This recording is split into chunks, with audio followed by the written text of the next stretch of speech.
So a lot of people ask what supplements they should be taking, but as I've written at the top, it is just in addition to a healthy diet. So supplements won't fix you, they're not going to make you feel 10 times better. They're just going to supplement obviously what you're already doing with your food. So first one, multivitamin. When you are dieting, you will restrict food, you'll cut things out obviously to get to your weight loss goals. So therefore, just having a cheap multivitamin might help just to patch up what you are missing from your food, obviously in a dieting phase, and make sure that you're getting everything that you need vitamin and mineral wise.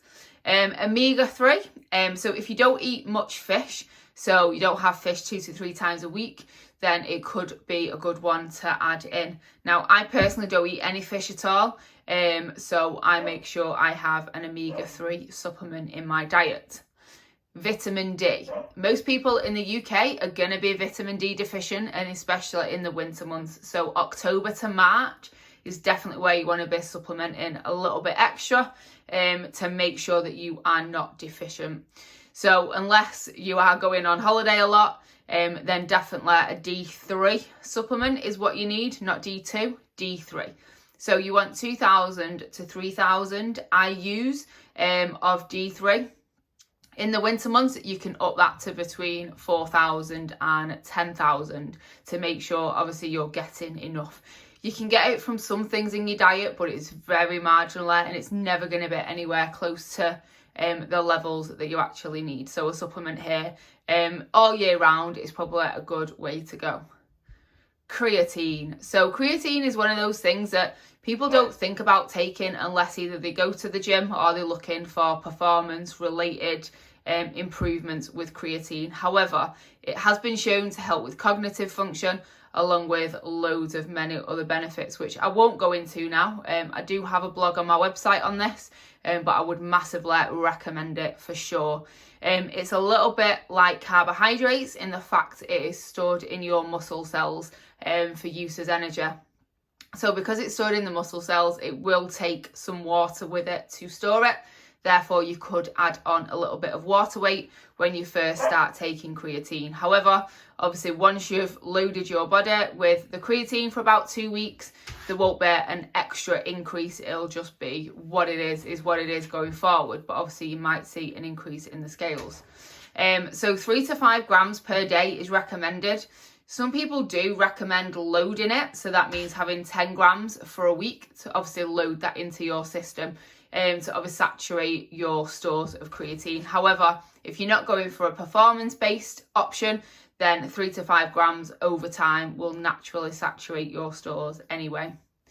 Last one, whey protein. So if you don't get enough protein in your diet, then obviously this is a good thing to supplement in at the beginning. So whilst you're trying to work out what protein sources that you like or you want to fit into your diet, if you're struggling to hit the targets, then whey protein is definitely the way to go. There's loads of different variations, but at the end of the day, they are all just filtered milk. Different variations. Some people might add vitamins and minerals into them. Some people might add, just random different things in there. But you just want the basic one. You don't go to the supermarket and go, which semi-skim milk do I get? You just get the cheapest.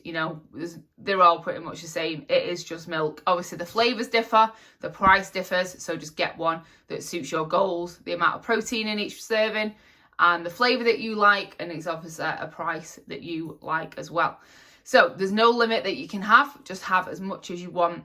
Obviously, you want to be getting protein sources from real food. You should only really be having 1 or 2 shakes a day, obviously, to top up your stores and obviously top up what you're having. So don't think that you've got to have like 3 or 4 a day. You should be looking at getting food in rather than obviously having the whey protein drinks. However, 1 or 2 a day is fine. Obviously, you just don't want to rely on that, especially in a dieting phase, because they don't necessarily always fill you up, because obviously you haven't got the volume of food in your system. Whereas if you'd eaten a chicken breast, obviously that's going to fill you up a little bit more. So hopefully this helps.